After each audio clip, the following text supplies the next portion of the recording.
All right, so Los Angeles County Sheriff Alex Villanueva has decided to launch an investigation into a reporter over at the Los Angeles Times for reporting stories that he doesn't like, reporting stories that accuse him of engaging in a cover-up involving one of his deputies using brutality or brutal force against an inmate at a San Fernando Valley detention facility. The reporter, Alene Tchekmedyian, published an article detailing a legal claim filed by an officer who accused Sheriff Alex Villanueva of blocking an investigation into the alleged abuse and retaliating against whistleblowers. So there was a commander within the Los Angeles County Sheriff's Department named Alene Tchekmedyian, and he is the whistleblower in this case. He is the one who provided the evidence to the reporter here, and he's actually pretty open about it. He's obviously not an anonymous whistleblower. And now that whistleblower, along with the reporter, are being targeted by Villanueva with an investigation that is very likely unlawful. So real good to see law enforcement engage in unlawful behavior, including violations of a reporter's constitutional rights. Now, Tchekmedyian also published security video footage of a police deputy handcuffing the inmate who had punched him in the face. Once the inmate was on the floor, the officer kept his knee on the inmate's head for 3 minutes. So we're gonna get to that video in a moment, but I wanna give you some more context so you understand what's going on here. Now, the reporter who covers the sheriff's department broke the story on March 25th that Los Angeles County officials didn't charge the inmate who again punched the cop in the face because, the article said, they were worried the deputy's action would generate negative publicity for its resemblance to the murder of George Floyd. Tchekmedyian's article implicated Sheriff Villanueva as the one directing the cover-up. So typically, if you have an inmate who punches a cop in the face, you're gonna want to refer that issue to prosecutors so they prosecute the inmate. But they didn't do that. Villanueva, according to the reporting, didn't want to do it because the video of the incident doesn't look so good for the sheriff's deputy. It looks pretty bad. It looks real bad. And I want to get to that now. So I want to give you a warning. It's not easy to look at. It's gonna, remind you a lot of what happened to George Floyd. In this case, the inmate luckily did not die as a result of the brutal force. But nonetheless, let's take a look at the video and I'll narrate what's going on. All right, so there you see the inmate. Deputy Douglas Johnson ordered one of the men, Enzo Escalante, to stop and face the wall. Escalante, of course, is the inmate. Security video obtained by the Times shows Johnson walking closely behind Escalante through a hallway before ushering him toward a wall. Escalante turned around and, of course, punched him in the face multiple times. Johnson and other deputies then took Escalante to the ground, positioning him face down. And this is where you can see Johnson's knee on Escalante's head. And it remained there for 3 minutes straight.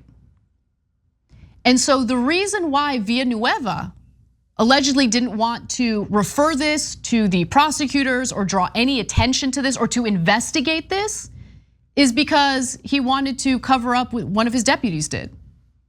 He didn't want his deputy to get in trouble for kneeling on the head of this inmate.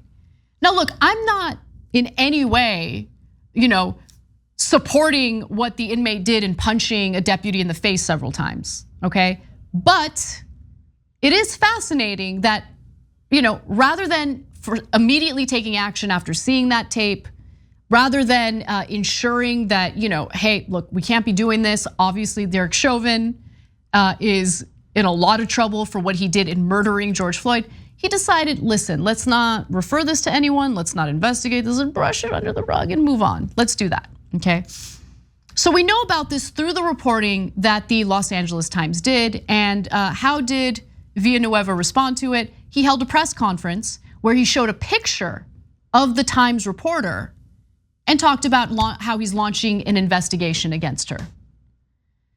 Now look, as someone who lives in Los Angeles, I just want to let you guys know, don't worry too much about the Times reporter or this alleged investigation, because we've got sheriff's deputies who refuse to investigate actual violent crimes that are taking place in our county.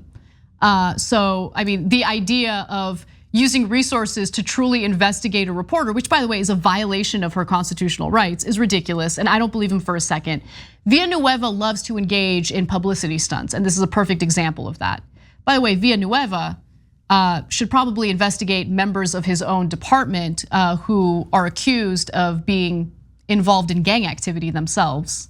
But my guess is he probably would cover up for them as well. And by the way, he probably doesn't like the fact that Tchekmedyian is actually very effective in her reporting and called Villanueva out on a specific lie as well. Let's go to graphic 4 here. Sheriff Villanueva said he learned that the deputy kneeled on handcuffed inmate's head 8 months after it happened. Today, Commander filed claim saying Villanueva watched video 5 days after it happened and covered it up, saying, "We do not need bad media at this time." Yeah, it's interesting, right? Because rather than looking inward and figuring out what needs to be taken care of within the LA County Sheriff's Department, he decided to lash out against the journalist who's just simply doing her job.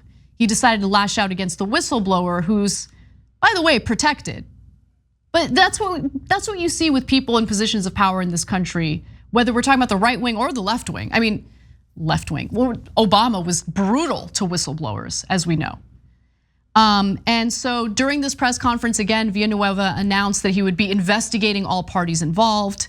Let me give you a statement from that press conference where he said, "What she receives illegally, and the LA Times uses it, I'm pretty sure that's a huge, complex area of law and freedom of the press and all that." Oh, is it? Is it a complex area of freedom of the press and all that? Yeah, I think it is. You can't investigate a journalist for doing her job.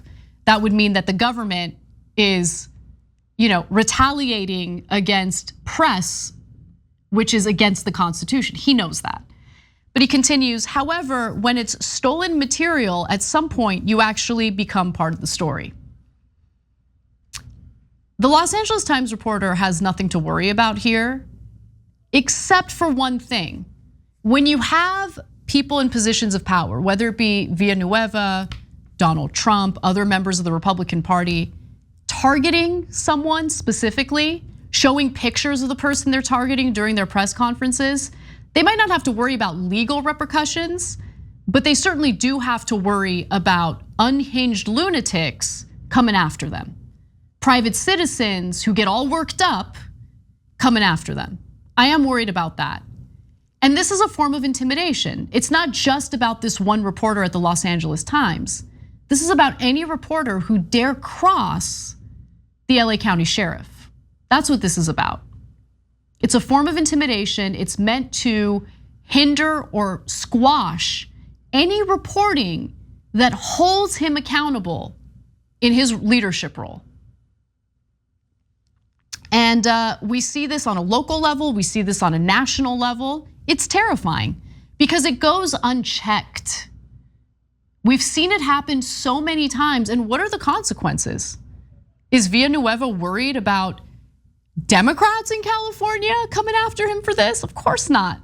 Because even in a supposed blue utopia like California, it's not.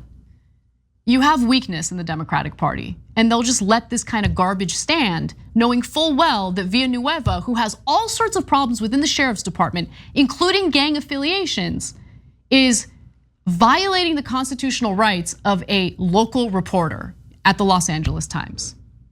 It's pretty sick. And the executive editor at the Los Angeles Times is saying, we're gonna protect her no matter what. I like that Kevin Merida is supporting her. He should absolutely do that and provide any type of security she might need for the time being. But we need to stick together on the left, especially when it comes to people who end up having targets on their backs because they dare to challenge power, to speak up against authority. All right, that does it for the first hour.